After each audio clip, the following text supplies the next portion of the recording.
আমি 100 বার না 1000 বার তোমাকে বোঝানোর চেষ্টা করেছি আমি একটা নিম্ন মধ্যবিত্ত পরিবারের ছেলে। তুমি জোর করে আমাকে বিয়ে করলে, কি লাভ হলো বলো? কয়েকটা মাস যেতে না যেতে সব প্রেম উড়ে গেল, সব প্রেম তোমার উড়ে গেল। ইফাজের মতো একটা লম্পট দুশ্চরিত্র ছেলের টাকা দেখে তুমি তার ভালোবাসলে। আমি তোমাকে কতবার বোঝানোর চেষ্টা করলাম এটা আসল ভালোবাসা নয়। আরে মেয়ে, কোন পুরুষ আরেকটা বিবাহিত মেয়েকে ভালোবাসতে পারে না। যেটা করে সেটা হচ্ছে ভালোবাসার অভিনয়, তাকে ভোগ করার জন্য।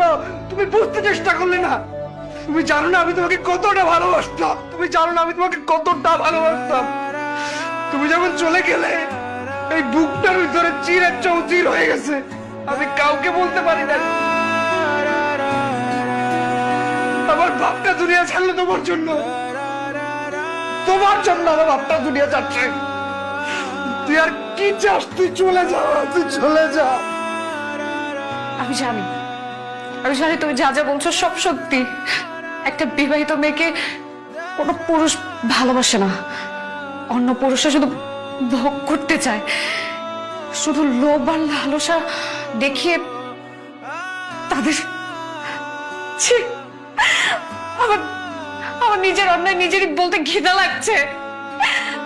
আমি জানি, আমি জানি আর কত বড় অন্যায় করেছি।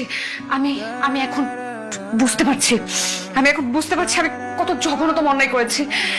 কিন্তু বিশ্বাস করো, আমি বুঝতে পারছি আমি ভুল করেছি। আমাকে শেষ আরেকটা সুযোগ দাও, আমি হাত জোড় করছি, প্লিজ আমাকে শেষ আরেকটা সুযোগ দাও। বাস বাস বাস বাস, আর অভিনয় করিস না, আর অভিনয় করিস না। আমি তোর পায়ে ধরি। তোদের চাপে আমার বলা ছাড়া কোনো গতি নেই। আর আমি শোন, তোর একটা কথা বললি, খাঁচার পাখি। আর তোর মতো দুশ্চরিত্র লোভী মেয়েরা কোনোদিনও কারো বন্দিতে আটকে থাকতে পারে না। তোদের জন্য একমাত্র সমাধান হচ্ছে পাখির মতন তোদেরকে মুক্ত করে দিতে হবে। তুই চলে যা, তুই যা। আমি আর নিতে পারতেছি না, তোর পায়ে ধরি। তুই যা, তোকে আমি মুক্ত করে দিলাম। চলে যা, মুক্ত করে দিলাম। দরজাটা খোলো প্লিজ, দরজাটা খোলো, দরজাটা খোলো।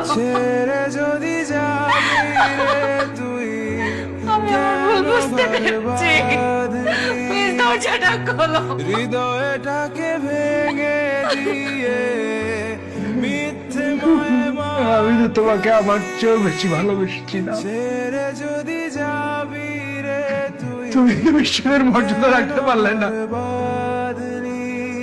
অথচ হৃদয়টাকে অথচ আমি আর কোনোদিন কাউকে এতটা ভালোবাসতে পারবো না।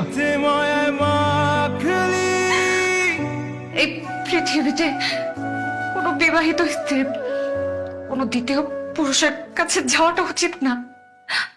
যদি কেউ আপন হয়ে থাকে তাহলে তার স্বামী।